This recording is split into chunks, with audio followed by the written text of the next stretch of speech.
Is it this? Is it this? Oh, yeah, that's it. Okay? So he's waiting with bated breath. What will the dream be?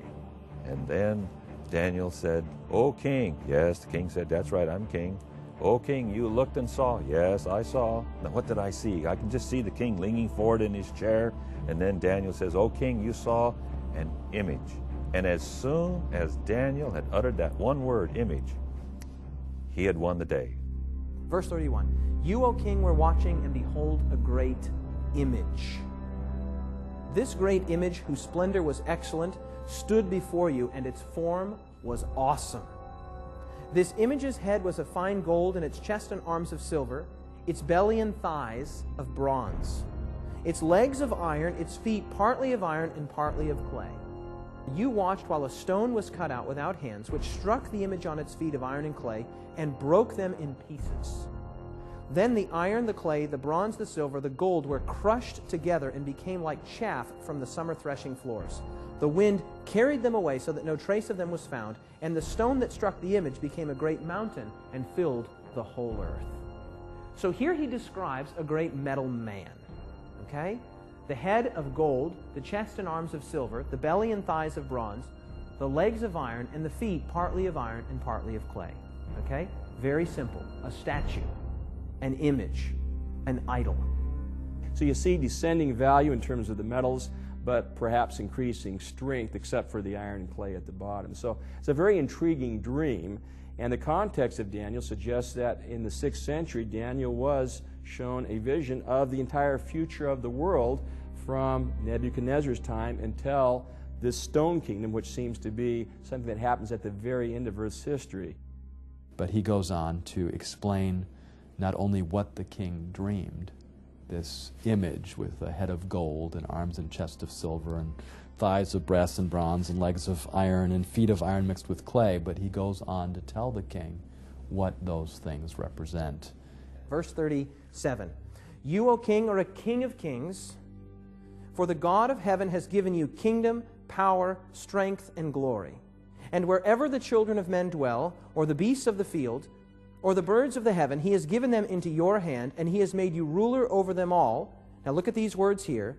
You are this head of gold. Okay? No need to wonder, no need to question, no need to guess. Daniel says it. You, Nebuchadnezzar, and by extension, the kingdom that you represent, Babylon, you are this head of gold. After, of course, consulting his own God, he's told that these metals represent a sequence of various kingdoms, and Daniel tells Nebuchadnezzar that you, O king, are this head of gold. The head of gold represents Babylon. And that's very appropriate that that be the symbol for Babylon, which was gilded in gold, famous for its gold. Babylon was one of the most spectacular cities of the ancient world. If you look at the size of Babylon, it was larger than Rome, larger than Athens. It was just an enormous city that was situated just about 25 miles south of Baghdad in modern Iraq. Historians tell us that there was more gold in Babylon, and probably they're using hyperbole, but you can get a feel for the richness of ancient Babylon, that there was more gold in Babylon than there was dust. It was the great golden kingdom of antiquity. Excavations that have taken place there beginning in 1899 by the Germans have revealed a city that was surrounded by triple walls. The walls of Babylon consisted of actually 2 systems of walls. And they surrounded the city, and these 2 systems, each one consisted of 3 separate walls. So you had a total of 6 walls surrounding the whole city. It was massive. This brick is actually a brick from the walls of Babylon. Every brick made during the reign of Nebuchadnezzar was stamped with his name in it. There were over 200 pagan temples. The famous ziggurat, of course, was the central temple, and many gods were worshipped. Nebuchadnezzar built many altars, temples, sanctuaries. And it was a very polytheistic society, very sophisticated society. The literature and the language was something that, at that time, the Akkadian language was basically the lingua franca of the world, like English is today. anyone doing commerce, anyone doing any kind of diplomatic relations would be communicating in that language. And so the Babylonian Empire not only spread, but it was very influential as well. Nebuchadnezzar didn't like the idea that he was only the head of gold. He wanted to be the whole thing. And so he set up a great image of gold where the whole thing was of gold in Daniel chapter 3, the very next chapter, and he had a lot of his people bow down and worship.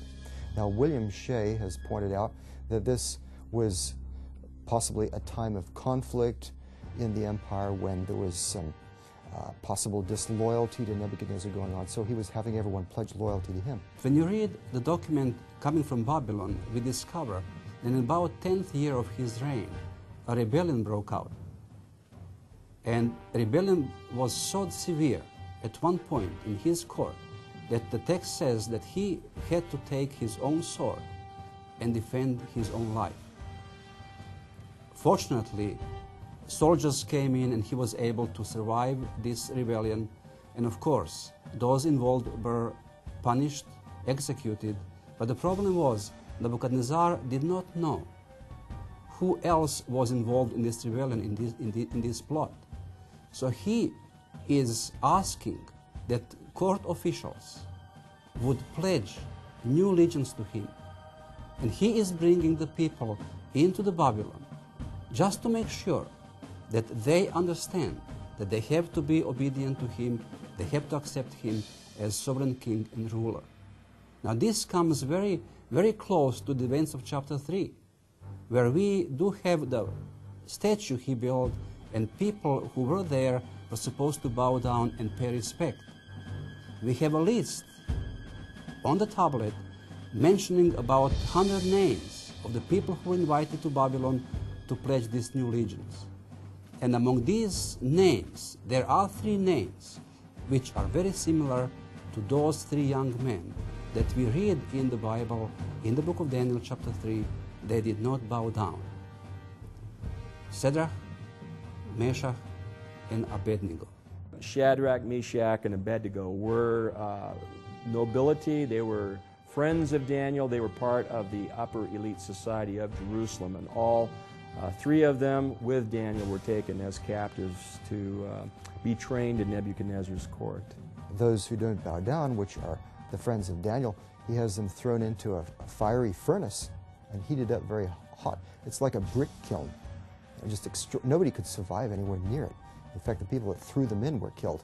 But the fact that the whole image is of gold really shows that Nebuchadnezzar is rebelling against the vision of Daniel chapter 2.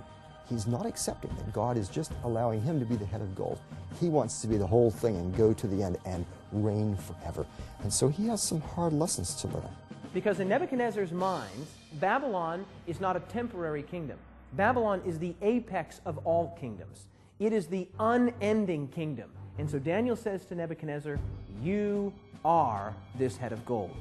Nebuchadnezzar must have loved that. But he didn't love what came next. Take a look at verse 39. "But after you shall arise another kingdom, inferior to yours, then a third kingdom of bronze, which shall bear rule over all the earth." Nebuchadnezzar was listening to that and probably didn't like it, but he heard in Daniel chapter 2, 39, that after you, that's after you, Nebuchadnezzar, after the Babylonian kingdom, another kingdom will come.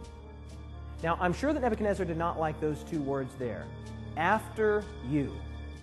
But Daniel says, after you, another kingdom will arise, and then a third kingdom of bronze. So now you get a feel for what the interpretation of the dream is. The gold represents Babylon. After that, the silver represents another kingdom, and then a third kingdom of bronze, and then that critical phrase there, which shall bear rule over all the earth. Now, here's a critical thing to understand. That phrase, which shall bear rule over all the earth, lets you know that these are not mere regional or tribal powers. These are world-ruling entities, world-ruling powers. Babylon was the greatest nation of antiquity up to that point. But Babylon would be succeeded by another kingdom. Well, the conquest of Babylon is rather interesting. The Persians come up to the city and they surround the city. Of course, from the book of Daniel's perspective, Belshazzar the king is trapped in there with his nobility, And they feel quite safe. The walls of Babylon were very sturdy, very strong. Belshazzar knows that Cyrus is invading, that he's approaching, but he's not afraid. Babylon is invincible. It's got the walls around the city, it's got canals, it's got moats, and it's safe. One of the key features of the city of Babylon was that the Euphrates River ran through the city. That was a source of water for the inhabitants of the city, and you couldn't just break into the city. The gates were very well constructed, and the river itself, there were special barred gates that came down into the river, making it impossible for anyone to sneak into the city through the river course.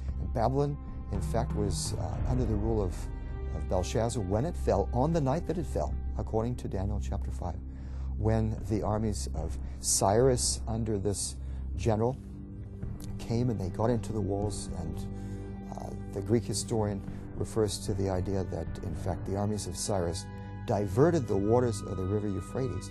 The Persians were able to divert the water by building a canal upstream and diverting the course of the river so that the water level going through the city actually dropped very low, and the Persian soldiers were able to slip underneath the water gate into the city itself, while the guards and other people of Babylon apparently were partying at Belshazzar's last party, and they were able to go in and take over the city that way. Once you break into the city, open up the rest of the gates, and the Persian army can race in and take over. Belshazzar gets reports that cities are falling. So is he celebrating because he feels secure? That's what many say.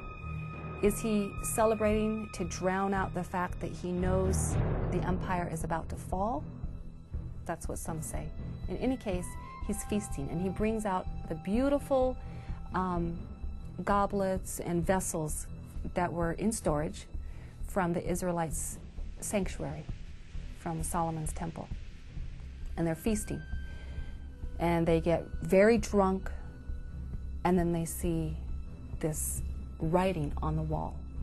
Belshazzar is terrified of what's going on, of what he sees, and he calls for Daniel, and Daniel interprets this for him.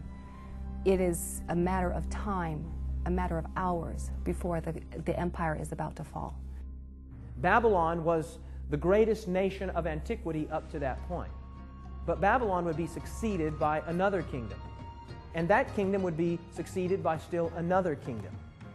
Each of these metals representing a kingdom and then a subsequent kingdom. Okay? Babylon conquered by Medo-Persia. The Medo-Persian Empire being represented by the silver, the chest and arms. In fact, the Medo-Persian Empire is called Medo-Persia by name right in the book of Daniel, Daniel chapter 8. Cyrus, king of Persia, with his general Ugbaru-Gobryas, took over in 539. Now, the Persians were a very powerful empire, and they had quite an enlightened rule in a sense.